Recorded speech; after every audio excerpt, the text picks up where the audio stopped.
ప్రభువును రక్షకుడైన యేసుక్రీస్తు నామమున మీ అందరికీ వందనాలు తెలియజేస్తున్నామండి. అందరూ బాగున్నారండి? మీరందరూ బాగుండాలని ప్రతిరోజు మీ కొరకు మేము ప్రార్థిస్తున్నాము. దేవుడు మిమ్మలను, మీ కుటుంబాలను ఆశీర్వదించునుగాక. ఈరోజు దేవుని యొక్క వాక్యాన్ని మనం ధ్యానించుకుందాము. దయించి మీ బైబిల్ తెరచి దావీదు రాసిన కీర్తనలు 29వ కీర్తన 11వ వచనం మనం చదువుదాము. యెహోవా తన ప్రజలకు బలముననుగ్రహించును.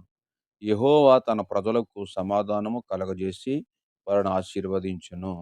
ఈ కొద్ది వాక్యము దేవుడు ఆశీర్వదించును గాక.